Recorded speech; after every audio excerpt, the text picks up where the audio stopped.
Okay, the time is roughly 1:05. I've just started my coffee enema. They're inserting the coffee enema now through a cannula into my back passage, and I have to hold the coffee for 15 minutes, so I'll be done here at 1:20. So I'll like to explain why I do the coffee enema, because I have a lot of people asking me, and actually, it's not really indicated in my case, but I do it regularly as a prophylactic. When I last did a liver function test, all my 3 liver enzymes were within the reference range, except for one, which was slightly elevated. The upper limit of the reference range was 35, mine was 37, so it was basically borderline. So that was on April 19. Well, April 2nd, a week before April 12. I got the results April 19. So my next liver function test will be done in October. I do it twice a year, and what I'm doing now is to clean up my liver in case there's fatty gunk there since April. So let me explain in simple language, without using any medical terms unless it's absolutely necessary, how the coffee enema works. So the coffee is about, 1 or 2 liters. It's not boiled coffee, it's just coffee solution, coffee powder, organic coffee powder, dissolved in lukewarm water. The water is at 31 degrees Celsius, okay? So it goes up in a tube, gravity fed. You can see that the tube there is gravity fed, so there's no high pressure that could rupture your rectal walls or anything like that. It's perfectly safe. So once the coffee comes in, it gets absorbed through the wall of the rectum into the hepatic artery, and it goes to the liver. Now, caffeine has a particular property that it can dissolve the fatty gunk in your liver. Okay, the medical term is very technical, de novo hepatogenesis, whatever crap. I can't even pronounce, okay? So basically, it's the fatty gunk in your liver that causes non-alcoholic fatty liver disease. If you're an alcoholic, it'll be even worse, okay? It'll be even more. But normal people also, when you eat carbohydrates, it gets broken down into the gut, into either glucose or fructose. The body can handle up to 90% glucose or more, but fructose it can handle only up to 10%. Otherwise, you take more than 10%, it will cause problems to your body. So that's why high fructose corn syrup, which is either 45% or 55% fructose, is problematic. So can you avoid high fructose corn syrup? Yeah, high fructose corn syrup was invented by some Japanese chemist years ago. So anyway, when the coffee solution goes into your liver, it dissolves the fatty gunk that's there. Oh, the other reason the fatty gunk is formed is if you eat carbohydrates, it gets broken down to glucose and fructose, and they are the 2 sugars that can cross the gut-blood barrier. Everything else, carbohydrates, polysaccharides, oligosaccharides, and disaccharides, have to be broken down to these 2 monosaccharides before they can cross the gut-blood barrier. So it goes up the hepatic artery and it gets stored in the liver. Think of the liver as an energy battery, so it saves energy in the form of glucose, but in a special form of glucose, which is zipped together to form a large molecule, a polysaccharide. Basically, it's an animal starch.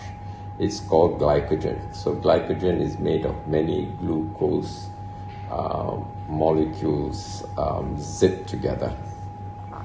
So when you keep eating more carbohydrates, more glucose gets absorbed and is stored in the liver. However, once the liver is full of glycogen, it can't hold any more new, glucose, because the fuel tank is full. That's the best analogy. So what it does is it converts the glycogen into fat. Okay, because the fat is more efficiently stored, it takes up less space. So that's why the fatty gunk gets stored in the liver. But the fatty gunk is of no use to you, it's just problematic there.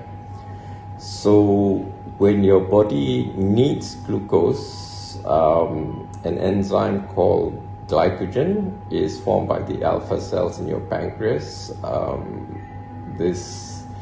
hormone called glucagon is formed in the alpha cells of your pancreas, and hormones are basically instructor chemical molecules. So it instructs the liver to release the glycogen as glucose molecules into your blood so that your cells in your body can uptake the glucose as the primary fuel for energy. Glucose is the primary fuel for energy of all the cells in your body. So that's how it works. So coming back to the coffee solution, it dissolves the fatty gunk and it pushes the dissolved fatty gunk through the common bile duct to the gallbladder, and then it comes out through the bile duct into the small intestine. And later, I hold the coffee for 20 minutes so that it has sufficient time to go to my liver, dissolve the fatty gunk and push everything out through the common bile duct, the gallbladder, the bile duct into the small intestine. So after 15 minutes, then I remove I don't remove the cannula. They just switch over to putting water at controlled temperature. So you see there's a thermometer there which shows the water is at 31 degrees Celsius, okay, or 48 degrees Fahrenheit. So anyway, they put water, and then the water, I let it come in, hold it, and then push it out. You just bear down to push it out. It's just like farting, like it comes out. So when the water comes out, the fatty gunk will also come out, and you'll know it's not feces, not stool, because physically it looks different, and also it smells of liver. Okay, if you've been to the butcher or market and you know what liver smells like, you know that liver doesn't smell like your shit. And actually I've written 2 books about shit, so you can download them from Z Library. One is about what you need to eat to get good quality feces, and the other one is it includes another section on stool classification system. It's called the Bristol classification system. There's type 1 to type 7 stool. So the best stool is type 4. Type 1 is constipation. Type 7 or 8 is diarrhea. Okay, so to get good stool, you need to have dietary fiber and water. And of the dietary fiber that you take, 80% needs to be soluble dietary fiber and 20% insoluble dietary fiber. So if you eat rice, it's mostly soluble dietary fiber. You also need vegetables, which has the fiber, the hampas, which is insoluble fiber. So, and then drink lots of water, because if you don't have enough water, you'll have hard stool. So to know how much water you need to take, you can go to any AI app, ChatGPT, Grok or Gemini, and design a prompt. The prompt goes something like this: using the Holiday Cigar formula, calculate my daily fluid intake based on my age, 68 years, I'm a male, and then give your weight, 63.4 kilos or whatever your weight is. So you need those parameters to work out how much water you need to drink daily.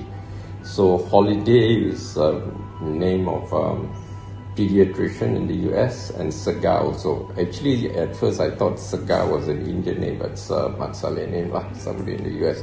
They were both a pediatrician, and they developed this formula. in the 50s. The formula is very complicated. If you try to calculate it yourself, so easier to use an AI to calculate it for you. You know, first 10 kilograms of body weight so much, the next 10, blah, blah, blah. It's complicated lah. So you don't have to crack your head. Just know there's such a thing as the holiday cigar formula. And you have to give your age, your weight, and whether you're male or female, because how much you take is dependent on those 3 parameters. Okay, so you release the stuff, and the stuff comes out, and from the smell, you know it's not shit. And it smells of liver, so you know it came from your liver. And then what you do is you wait 2 weeks and do another liver function test. Now the liver function test is basically measuring the amount of liver enzymes in your blood serum. So it's not directly measuring the fatty gunk in your liver. So how it works is like this. If the enzymes are elevated, there are basically 3 or 4 enzymes. If they're elevated, means your liver needs to work extra hard to do what it needs to do. So if it's in the reference range means the window lah. There's a lower limit, upper limit. If it's within the limit, you don't have to do anything. You're perfectly fine. Most people don't go below the lower limit unless they have some disease that is pathology that causes it, some underlying pathophysiology that's causing it. But most people won't be below. Most people would either be in the reference range, slightly above, or if you eat a lot of animal fat, it'll be very high. Now, in Western allopathic medicine, they don't treat you until your liver enzymes are elevated to the level like it's double the upper limit of your reference range. Then only they give you some tablets to do that. But by the time they do that, you're a very thorough case already. You've already got severe or moderate non-alcoholic fatty liver disease. So what I do is with the coffee enema, you test your liver function test again and guarantee after, doing the coffee enema will be in the reference range. Now why you wait 2 weeks is because you're not testing the fat in your liver directly, you're measuring the enzymes that are in your blood. So when you do the coffee enema, you dislodge this fatty gunk, and that fatty gunk, although most of it will come out when you release the stuff, some of it will get dissolved in the blood and float around, gets dislodged. It was like solid in your liver and then it comes out. So you need 2 weeks to clear that stuff. Otherwise, you get a false positive. You get exceedingly high results, and then your doctor will be wondering what the heck is going on. So yeah, wait 2 weeks before you do your liver function test. And my next liver function test, as I said, will be in October. So I may do one more 2 weeks or a month before I do the test, so that I'll have a nice result. And then once I do, then like now is what, June? The last time I did was April, so it's been 2 months. So then if you get nice results and you don't have to do it immediately, you can wait 2 months, okay? Now I come here at, let me be transparent about this. I come here at Pure Detox to do my coffee enema, and you can help me because it costs quite a lot to do the coffee enema. But every person I introduce and do a package, they will give me 1 free session. So you can help me with that by signing up. If you think my explanation makes sense, then you need to do a coffee enema. Okay, 15 minutes are up, quite fast. So now we are switching over to put plain water. So Michael here is the owner. He used to be a triathlete, right? Yes. Okay, so he's what? How many years old? 80, 70? 7 more months, I'm 80. 7 more months, 80, but look at him. He looks like he's 45, He's very fit, very slim. His body mass index, less than 23. His body fat percentage, less than 20. And, how many more months before you're 80? January will be 80. So, so he's in good shape. January. And how often you do your coffee enema? Coffee enema at least once or twice per month. Once or twice a month, okay? Because he owns a place, you can afford to do it. Whenever nobody using, I quickly go and do. Quickly go and do. And there's no harm to do after 2 times a month, Yeah. okay? Because my son-in-law, yeah. my son-in-law do almost every day. Oh, okay. She don't go toilet and they just go and do his coffee in the mouth and say, no need to worry about going toilet the whole day. And you check your liver function test how often? Once a year? My what? Liver function test. Liver function test, so far I didn't test. You didn't test, I okay. don't do blood test, I don't do any test, nothing. As long as Because he looks super fit, yeah. exercise, my breathing is good. I haven't seen a doctor, a medical doctor for nearly 40 years. Oh, okay. The only doctor I see is a physio. Physio? Injured because of injury. Okay. So the rest, as long as I'm feel happy, I run, I can breathe nicely, I eat well, I sleep well, no doctors. No test alone. So now I can start releasing, right? Yeah. Okay. Okay. Okay. All right. So now it's plain water. Again, it's at 31 degrees Celsius. It's all temperature controlled. There's what do you call it? There's a rheostat or thermostat or whatever. Thermostat to control the temperature. So it's what do you call it? So I've started releasing. So there's a hollow tube down there. I won't show you because you may find it disgusting, but stuff is coming out. I can't see very well because of my low vision, but there's a transparent perspex tube, so you can see what comes out.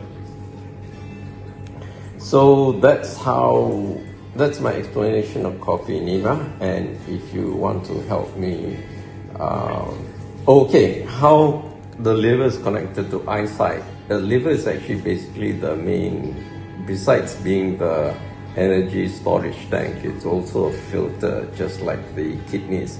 It filters toxins from the body and sends it to the, what do you call it, kidney to be excreted out from the body.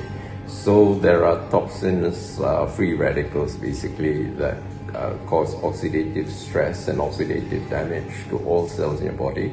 But the retinal cells of the macula are particularly sensitive. So I take a two-pronged approach. First, I get rid of the existing free radicals in my body. I don't eat meat because meat produces TMA. When animal protein is broken down, TMA gets oxidized by the liver and becomes TMAO, which is very toxic, like it's a very powerful and free radical, cause a lot of oxidative stress and oxidative damage. Oh, I got more stuff coming out. Okay, so so animal protein, the problem is it has a lot of choline, one of the amino acids, which in your gut gets broken down into TMA, trimethylamine, which has a property that can cross the gut-blood barrier, goes to the liver, gets oxidized and becomes TMAO, trimethylamine N-oxide. Okay, it's vicious stuff. So the other thing is I eat a lot of fruits and vegetables which have lutein and zeaxanthin, which are antioxidants, which prevent the free radicals or damage to the macula. The macula is the optical center of the retina. Okay. Now, for eye health, the nutrition you need besides lutein and zeaxanthin is vitamin A, vitamin C, vitamin E, and zinc. So you need to eat foods high in those micronutrients. Anyway, the other thing is ultraviolet light also strips away electrons from your molecules and causes the formation of free radicals. So when I go out, I wear dark glasses because of that, and also because I have photophobia. I've made a separate video about photophobia, so you can have a look at that. It explains what photophobia is. So basically that's it. So if you regularly do a blood test, and if the doctor says your liver function is slightly elevated, you can do a coffee enema to sort it out. Okay, and if you buy a package here, you can help me, because everyone who says referred by Aslan, they'll give me one free session. And the sessions differ a lot if you buy them individually or if you buy them as a package. If you've never done colonic irrigation before, don't really do it. Never done coffee enema, you have to do 6 sessions of colonic irrigation before you do the coffee enema, because there'll be stuff encrusted on your descending colon that needs to be removed. And every colonic irrigation you do, remove the lowest 1 foot or so of encrustation from your descending colon. So you need 6, because the descending colon is about 6 feet. So 6 sessions, each session remove 1 foot of encrustations. When encrustations come out, you can look at the perspex thing, you can see it's a very funny shape, then you know it's not shit, it's stuff stuck to the lining of your descending colon. And one of the benefits of getting rid of that stuff, that you find that you don't get so hungry so often. So what happens is, when stuff is encrustated on the lining of your descending colon, whatever food you eat, the nutrients difficult to get absorbed into to cross the gut-blood barrier. So because it's difficult to cross, the body will make you hungry, so they eat more stuff. Hopefully you get enough micronutrients. So when you clear all that gunk on the inner lining of your gut, you automatically find that once you eat, you won't get hungry so often. I eat 1 meal a day, that's normal for me. Okay, some people have to eat 3 meals a day and still feel hungry. That's the brain telling you, hey, I don't have vitamin this or vitamin A, eat more stuff, because I need it. So it's still about the neurobiology of digestion and eating. So a lot of eating disorders are not to do with just the gut, but also to the neurobiology of it. Okay, so the side benefit is you don't feel so hungry, you don't eat so much, because more nutrients are easily absorbed to your body, and you don't need to eat so much, because once the body gets enough nutrients, your body, your brain will tell you, Aslan, I've got enough nutrients, you can stop eating now, that kind of thing. The body talks to you all the time, except you don't realize it. To hear your body talk to you, you have to still the mind. You have to go into that space between thoughts. That's already in the area of mind science. I've got more books about that. Okay, talking about books, I've written about 120 books between December 29 and the end of April. The reason I did that was due to my New Year's resolution. I decided to do a brain dump and write everything I know to help humanity. That's why my books I give away free of charge. You don't have to buy my books. You just need to register with C Library as a user, and you can download up to 10 books a day. Not just my books, but they have about 40 million books that you can download free of charge. Okay, so I put my books in the public domain, so once you download it, you can share and forward to whoever you like, whoever you think can benefit from my book. And if it's benefited you and you wish to support my work, there's a QR code at the end of every book. You can make a voluntary donation, and if you donate, please don't donate more than 5% of your monthly income, because I don't want you to go into financial hardship just because you're helping me. I don't want you to exchange one set of problems for another, But I've had people donate, recently, I think in April, somebody donated 500 ringgit because the advice I gave them made that much difference to their quality of life. And the highest I ever got was 2,000. The smallest amount I ever got was 10 cents. I think that person not familiar using QR code and accidentally typed 10 cents. Because immediately after that, I got another donation from the same person for 1 ringgit. And then the next day donated 10 ringgit. So maybe he or she wanted to donate 10 ringgit, but not familiar using QR code, do it now or whatever. What do you call it? Made a mistake lah. So that's about, no amount is too small, okay? Every single amount that you send is greatly appreciated. It's it's your act of solidarity with my work. So I've written 30 books about nutrition, 30 books about politics, international relations, geopolitics, about gardening, about edible landscapes, about frugal culture, anything that interests me. I've written about a dozen books on Islam, about a dozen books on Russia. On Islam, I've written about the Muzatilahs, the House of Wisdom in Baghdad, and how the Arabs captured at the Battle of Talas Chinese paper makers, and that's how they developed the technology to write on paper, and that was instrumental in the House of Wisdom in Baghdad.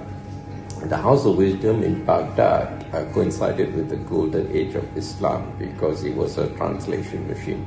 They got things written in Uzbek, in Persian, in Greek, and they translated and they produced lots of books. Okay, so that was, and from Chinese as well. They translated from Chinese, so they had a lot of wisdom there. That's why it was called the House of Wisdom. Before that, people had to write on parchment, on treated leather. So you can imagine how difficult, expensive, and problematic writing on parchment. I've written books about the history of paper, history of ink, the history of writing, and the fourth volume in that tetralogy, I haven't got around to writing it because I got distracted and started writing about other things, was the mechanization of human thought. In fact, the whole series is about the externalization of human thought. So the book about ink is the substance that makes human thought visible. Okay, if you have an idea but you never write it down, the idea is solely yours. If you speak it, the person listens, may or may not forget, but writing it down makes it permanent, and it manifests in 3D, in three-dimensional reality. If you tell someone, they just hear it once and then the sound waves disappear. It's not permanent. It's very transient and impermanent. Okay, so the third volume, which I haven't got writing, is the mechanization of human thought. So I'll write about typewriters, electric typewriters, about word processing, and now AI. I use AI to write a lot of my books. Somebody suggested he's about 80 lah, so in all honesty, he's very old school. He suggested that if I write a book using AI, I should put a note that I use AI to write the book. I think that's utter nonsense lah. Did anyone ask Hemingway, for example, when you wrote Old Man and the Sea, what typewriter you used? Did you use a Remington typewriter? Did you use a Smith Corona typewriter? It's largely irrelevant. So I don't see any reason why I should put a note to say I wrote a book using AI. Now, the reason I wrote books until the end of April very prolifically, because I wrote 120 books in those 4 months, was because until the end of April, Grok had unlimited voice mode. Now, Grok is absolutely useless. It only has 2 minutes of voice mode every 24 hours. So now I use Gemini and ChatGPT more, but they have some pros and cons and limitations. So anyway, I write now 1 chapter a day as opposed to, well, the maximum I wrote was 3 books a day, and the average was 1.15 books a day. But now it's more like 1 chapter a day. Okay, so that's the episode about Coffee Enemas, why I do it, how it works, and I hope it's of benefit to you.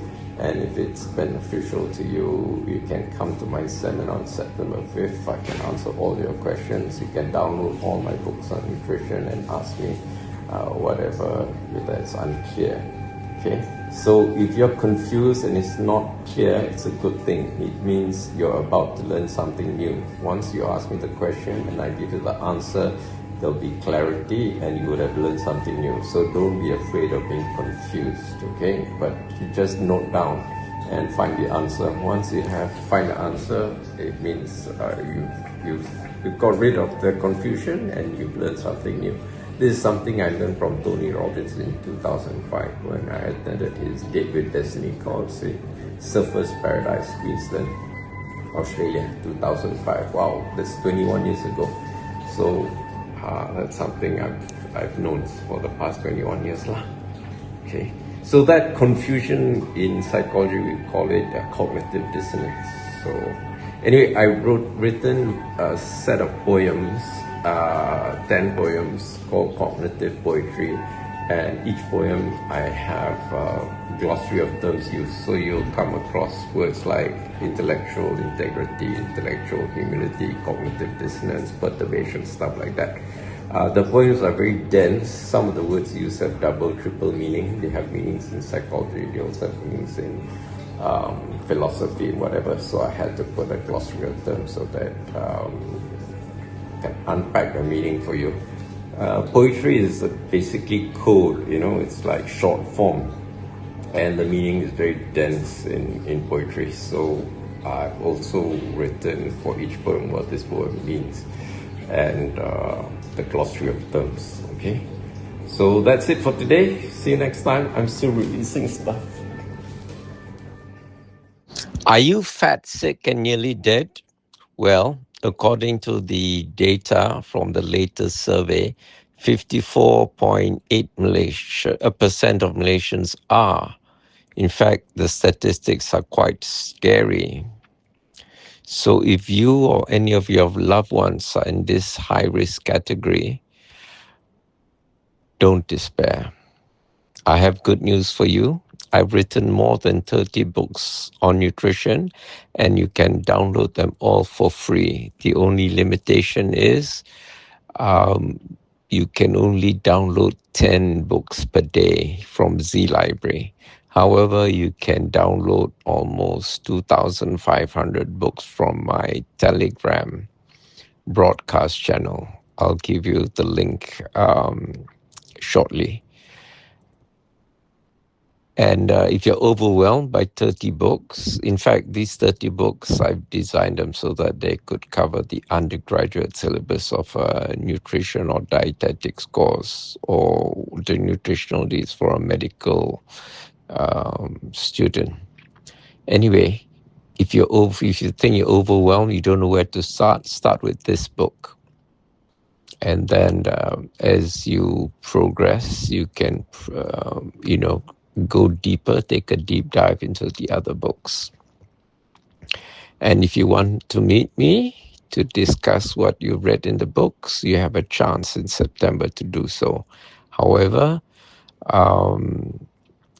there are 5 places already been taken up, and there are limited seats. So the sooner you register, the sooner you will reserve a place for yourself. Attendance is by donation.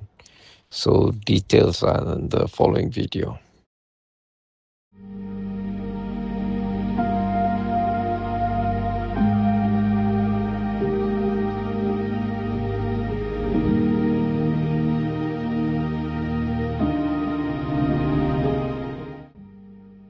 How to attend Aislan Adnan's Meet the Author luncheon at the Hungry Tapir, 135 Petaling Street, Kuala Lumpur, short walking distance from the Pasar Seni MRT LRT station, from 12:30 hours, Saturday, 5th September 2026.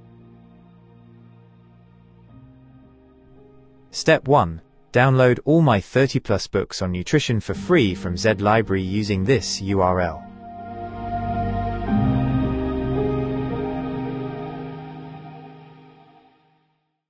However, there is a limit of 10 downloads a day from Z Library. The workaround is to download them, and 2,250+ others, from my Optimal Health Community Telegram broadcast channel at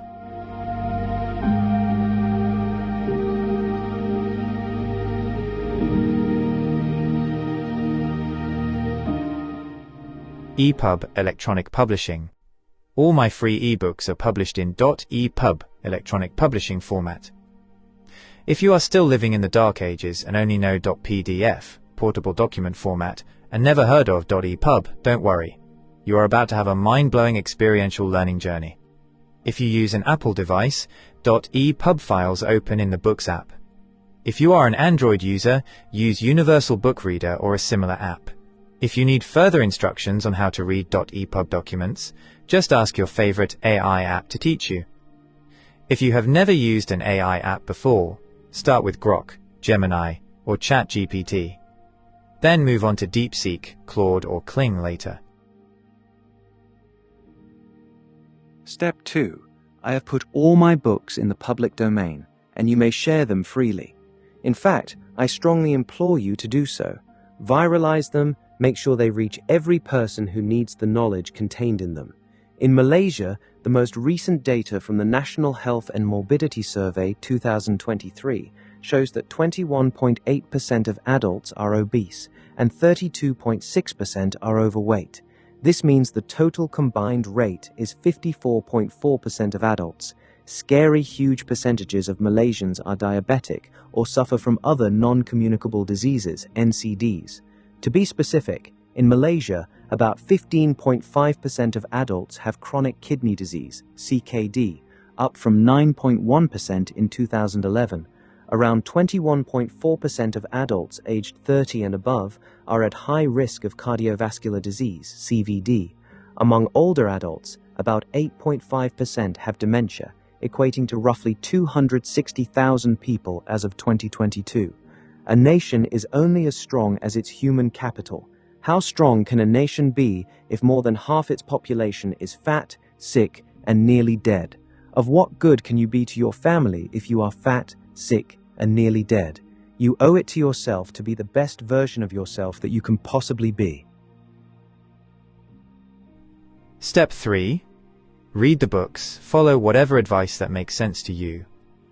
If something doesn't make sense to you, or causes cognitive dissonance, you can ask me clarifying questions on the 5th of September. Also, be prepared to report on the 5th of September what improvements in your health you have noticed. So far, one person has seen her total cholesterol level drop from always above 5 to 4.6. Another has resolved a chronic constipation issue. I have written 2 books on human stool classification and stool analysis. Another person who wakes up every morning with a white layer of mucus on her tongue for more than half her life now wakes up with a clear tongue.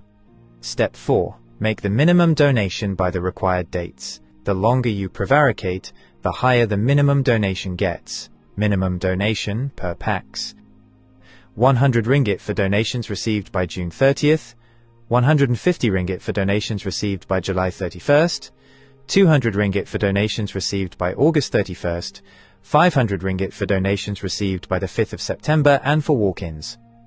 Places are limited. However, I do not wish to deprive anyone. If enough people register, we can take over the whole restaurant, so make your donations early to reserve your place. Purpose: your donations will go towards sponsoring persons with disability, PWD, to attend the event and also towards my various ongoing eye treatments. Sponsorship: if you run a business and wish to promote your business, you can sponsor door gifts, gift vouchers, or even cash. About the author. Aslan Adnan, M.A., is a visually impaired writer and independent researcher whose work focuses on nutrition science, food systems, and the biological foundations of human health. His writing explores how natural foods contain complex compounds that interact with human physiology to support long-term well-being. He has a particular interest in plant-based bioactive compounds, including polyphenols, carotenoids, flavonoids, and other phytochemicals found in fruits, vegetables, herbs, spices, algae, and fungi.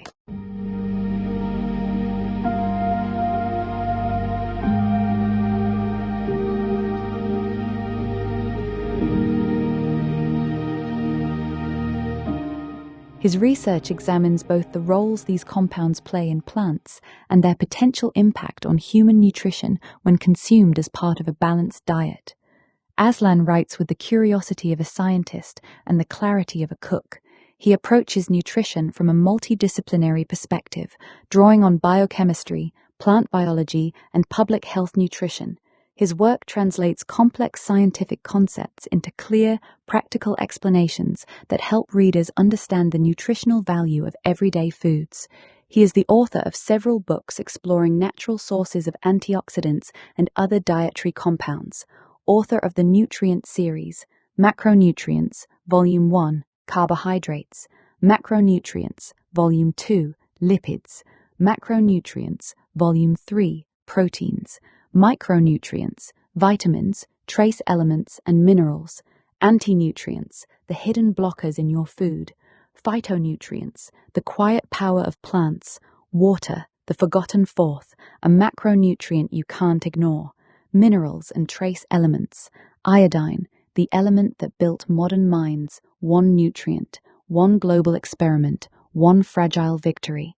Iron deficiency, the hidden drain on your energy, a practical guide to detection, fixes, and long-term control. Nutrition for Vision, the science of seeing better. Author of the Antioxidant Series, Antioxidants in Herbs and Spices, Antioxidants in Algae, Microalgae, and Fungi, Antioxidants in Fruits and Vegetables, Antioxidants in Nuts and Seeds, Nutrient-dense natural foods for optimal health, Antioxidants in berries, plant pigments, polyphenols, and human health, Antioxidants in the animal kingdom, edible sources, biological roles, and human health. Other books on health and nutrition, Eat Whole, Whole Health Span, The Science of Plants, Fungi, Algae, and Feeling Awesome, 2nd edition. From Mother's Milk to Mighty Meals, a practical nutrition guide for 2 to 3-year-olds.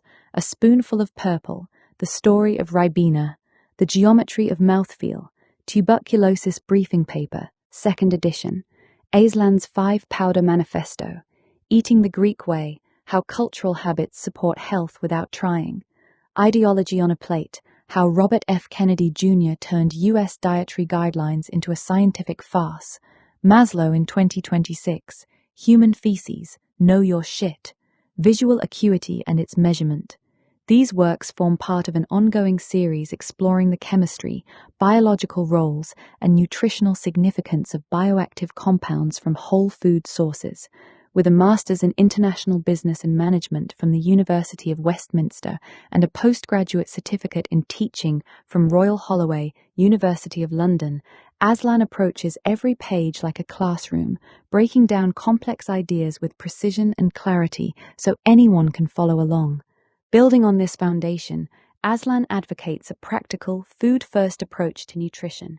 His work emphasizes whole foods, dietary diversity, and balanced eating patterns, rather than reliance on isolated nutrients or supplements.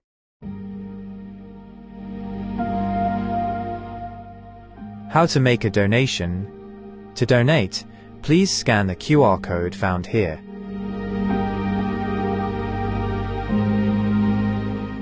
Or use the banking details found here.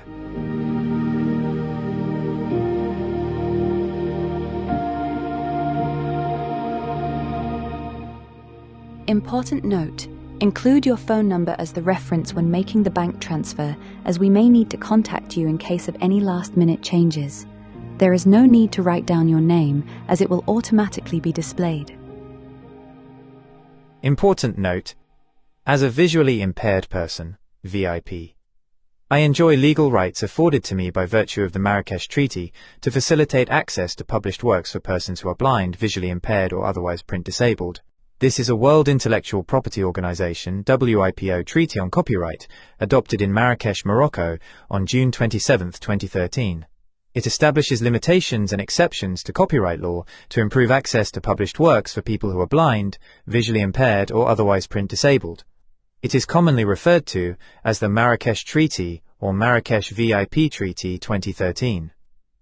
The treaty entered into force in Malaysia on June 30, 2023, subsequent to the necessary amendments to the Copyright Act and the Printing Presses and Publications Act to comply with Malaysia's obligations under the Marrakesh VIP Treaty 2013. As a VIP, I have the legal right to import, export, distribute, edit, reformat, and modify copyrighted work without permission from the copyright owner. While distribute means I can freely give away copyrighted work to anyone I please, if you as the recipient are not a person with disability, you can only keep the work for your own personal use and may not share them with a third party. In Malaysia, unlike most other countries, the rights afforded by the Marrakesh Treaty are granted to all persons with disability, PWD, not just to the blind and visually impaired BVI community, and also granted to their caregivers and to those acting on the express instructions of a PWD.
Share your thoughts in the comments below.